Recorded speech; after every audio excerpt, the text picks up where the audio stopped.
Magnus. Hello. Hey. Firstly, congratulations, Magnus, on an epic win 3 times. I saw you smiling in a lot of the photos that were shot of you yesterday. What was like the happiest moments of your race?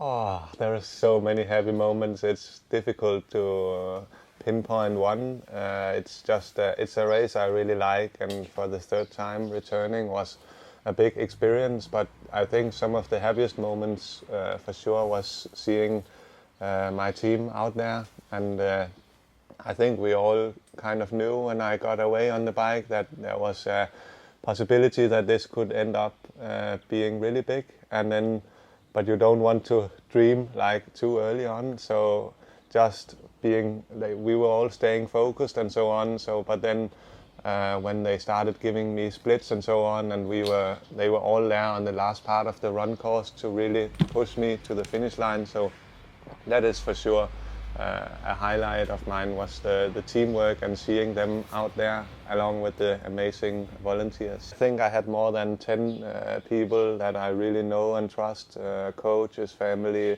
friends and so on, physiotherapists with me, all out on the course cheering. So it was, that means a lot to me, the team. It would have made you feel more comfortable. Yeah, it makes me feel comfortable and relaxed in the days leading up, and it's just here in Roth, there's so much stuff going around before and after. So for a guy like me, that is not like all the activities can sometimes drain a little bit on me. So it's really good to have someone helping me with all that. Yeah, definitely. So on the opposite side of that, were there any like tough moments for you in the race, like mentally or? Yeah, there are always in an Ironman, kind of your motivation and energy level is like a roller coaster, goes up and down. But I would say from the moment I saw that I hit the front pack on the swim, it's probably the easiest Ironman I have done mentally, because I was just flowing, and I felt so good also on the bike. Normally I have some rough patches towards the end of the bike where I really struggle to push a high power, but this time was definitely the best last half of the bike I've done. So I didn't struggle mentally there. There were some rough patches a bit on the run, but it was never really bad. So I think it was mentally probably, it was really good, and I didn't struggle as much as you sometimes can do. Yeah, that's awesome. Yeah, you look so comfortable out there, so you're very good at hiding it, that's for sure. Yeah, it's also deep down I knew I would win if I didn't completely explode or do something stupid, forget nutrition or overpace. So it was more like a matter of sticking to the plan and being very disciplined. You can get carried away if you're leading so much and then you make some stupid mistakes, or it's even sometimes quite difficult to motivate because you don't have a visual like someone you're chasing or being chased. So you have to find some other like values or something you can focus on to motivate yourself. Yeah. You were very patient out there, which is good. Another question I would love to ask is, did you do anything yesterday to celebrate? Yeah, I mean, Roth is so busy also straight after the race. Of course, I had a nice dinner with my team that were all out on the course afterwards. What did you have? We went to the Schmidt, so I had a big pizza. Nice. What's your pizza? I like the pizza with the rocket and parma and parmesan prosciutto. Yeah. And then for a celebration, we went to the finish line to welcome the last finishers, which is always a huge show here in Roth. It's also, in the beginning, the first year I was here, I was a little bit, I have to go to the finish line and so on. But then when you get there and you realize how big the event is, and you see some of the people that cross the finish line after 15 hours and all the different personalities and different body types and different stories you hear from them, it's quite amazing. Incredible. And I was giving like medals, and sometimes they looked so smashed, and then they see me and then they just light up as if they didn't have done an Ironman just before. So it's that is also quite nice to be able to give something back like that. So you obviously have a very big year ahead of you. What will be like the focus for you for the training for the rest of the year?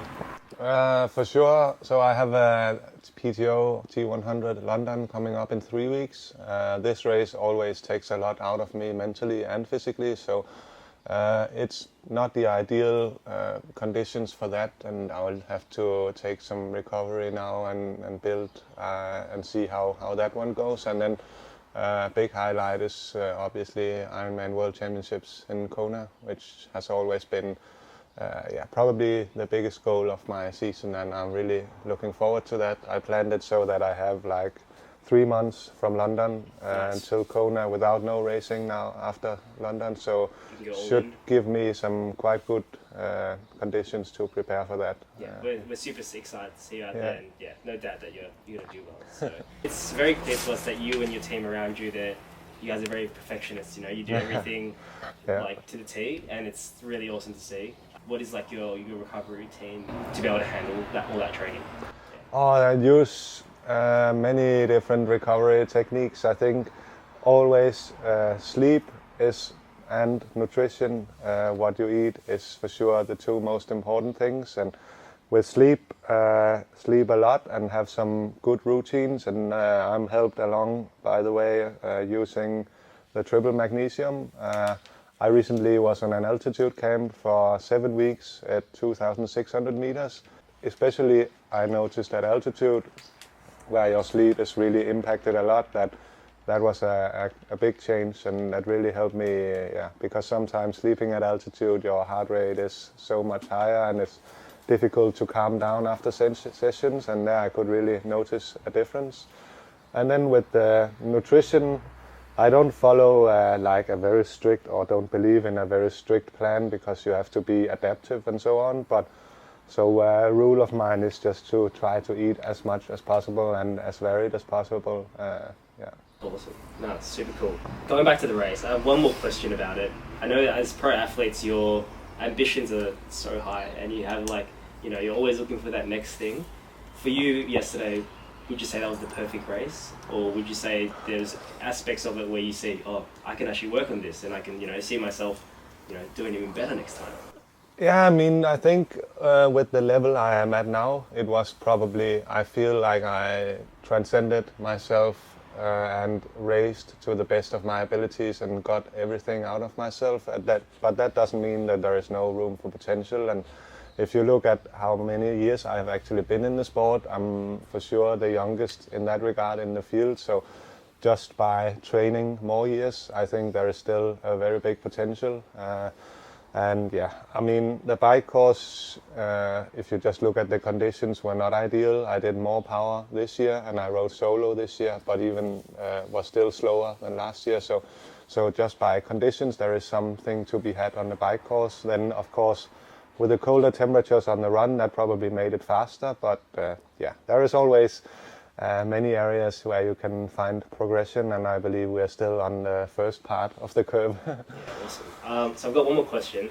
It's a bit more deeper question, but is there anything that you would tell your younger self?